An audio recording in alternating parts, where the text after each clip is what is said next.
কথাতে আছে আগের হাল যেদিকে যায় পিছের হালও সেই দিকে যায়। আর দিন দিন আমার অবস্থা দেখে আমার ছোট ভাই সেরকম হয়ে যাচ্ছে। আমার যেমন রাতে জেগে জেগে নাটক দেখার অভ্যাস এবং নাটক দেখতে দেখতে খিদা লাগলে বিভিন্ন রেসিপি বানিয়ে খাওয়ার অভ্যাস, সেম জিনিসটা আমার ছোট ভাইয়ের মধ্যে চলে আসতেছে আস্তে আস্তে। সে রাত জেগে জেগে নাটক দেখে, মুভি দেখে, আরো কত কি দেখে হিসাব ছাড়া। আর আমাকে বলবে ভাইয়া এটা বানায় দাও, ওইটা বানায় দাও, এটা করো, সেটা করো। সে আমার গত একটা ভ্লগে দেখেছিল আমি রাত্রেবেলা খুব সুন্দর করে গরিবের স্যান্ডউইচ বানিয়েছিলাম। আজকে তার কথা হচ্ছে আমি যেহেতু আজকে রাত জেগেছি আমাকেও আজকে বানিয়ে খাওয়াতে হবে গরিবের স্যান্ডউইচ। গরিবের স্যান্ডউইচ বানানোর জন্য সে রাত্রেবেলা প্রায় 12:30টার সময় আব্বুর সঙ্গে নিচে যেয়ে পাউরুটি নিয়ে আসে এবং সাথে নিয়ে আসে নুডলস। সে নুডলসও খাবে। এখন যাবতীয় জিনিসপত্র নিয়ে চলে এসেছে রান্নাঘরে। এসে ফ্রাই প্যানটা জায়গা থেকে নিয়ে চুলার উপরে বসাই দিয়ে চেষ্টা করতেছে চুলা জ্বালানোর। তার এই জিনিসগুলো আমার এত ভালো লাগে মাশাআল্লাহ। হাজার মন খারাপের মাঝে ওই পুচকুটার কিছু কিছু পাগলামি দেখলে, কিছু কিছু পাকনার কথা শুনলে মনটা এত ভরে যায় যা বলার বাইরে। অনেকবার চেষ্টা করে যখন দেখলো সে চুলা জ্বালাতে পারলো না তখন আমাকে বলতেছে ভাইয়া তুমি চালো, আমি এখন এখান থেকে চাপি। আমি তাকে জিজ্ঞেস করলাম তুমি আজকে কি খাবা? বলতেছে পাউরুটি দিয়ে স্যান্ডউইচ বানাই দিবা, নুডলস রান্না করে দিবা। তারপর ফ্রিজ থেকে সে নিজেই বের করে নিয়ে আসলো একটা ডিম। সে বলতেছে এটা ডিম না, এটা আন্ডা।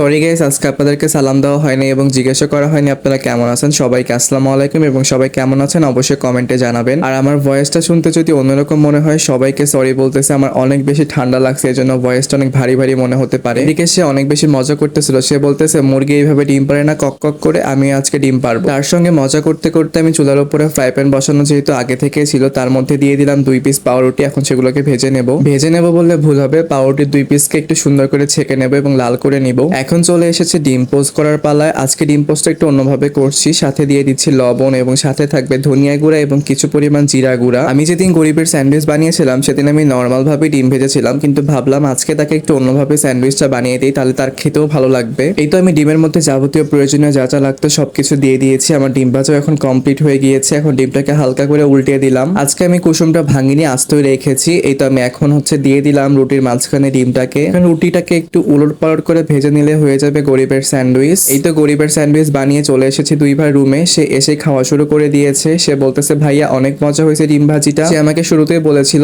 একটাই স্যান্ডউইচ বানাবো, এটাকে 2 ভাই মিলে ভাগ করে খাবো, তো আমি একটাই বানিয়েছিলাম। তাকে দেখে আমার মনে হচ্ছিল সে খুব ফিলিংস নিয়ে ডিম ভাজিটা চাবায় চাবায় খাচ্ছে এবং সে একটু পর রিভিউ করবে যে না ভাইয়া অনেক মজা হয়েছে তোমার হাতের স্যান্ডউইচ। সে কি আর স্যান্ডউইচ খাবে, চলে গিয়েছে ল্যাপটপের কাছে। এত পরিমাণ পাকনা হইতেছে দিন দিন, কোথায় থেকে কোথায় গেলে ল্যাপটপের গান বের হবে, ইউটিউব বের হবে, কিভাবে লক খুলবে সবই সে বুঝে গেছে। দিন দিন সে নিজে পাকনা হচ্ছে আর আমাদেরকে মাথায় রাখতেছে তার পাকনামিতে। যার জন্য স্যান্ডউইচ বানাইলাম তার হুঁশ নাই আর আমার এইদিকে ঘুম নাই। সে এইদিকে স্যান্ডউইচ খাওয়া বাদ দিয়ে ল্যাপটপের কি জানি করতেছিল আর আমি এই সুযোগে আমার ভাগের স্যান্ডউইচটুকু খাওয়া শুরু করে দিয়েছি। সত্যি কথা বলতে আমারও একটু খিদা লাগছিল আর তার ওসিলাতে আমারও এইদিকে খাওয়া হয়ে যাচ্ছে। তবে এখানে একটা কথা না বললেই না, আমি কিন্তু গরিবের স্যান্ডউইচটা অনেক ভালোই বানাই। আপনারাও চাইলে এইভাবে বাসায় একদিন বানিয়ে ট্রাই করে আমাকে বলতে পারেন যে আপনাদের কেমন লাগলো। আশা করি খারাপ লাগবে না, অনেক বেশি ভালো লাগবে। আমি জিজ্ঞেস করতেছিলাম কেমন লাগলো তোমার কাছে স্যান্ডউইচটা, সে বলতেছে একদম পারফেক্ট ছিল এবং অনেক ভালো লেগেছে। আর স্যান্ডউইচ খেয়ে ভালো লাগার জন্য সে এখন আমাকে একটা হামি দিয়ে যাবে। পুচকুটাকে সামান্য পরিমাণ খুশি করতে পারলে আমারই অনেক ভালো লাগে। আজ এই পর্যন্তই ভিডিওটা, সবাই ভালো থাকবেন।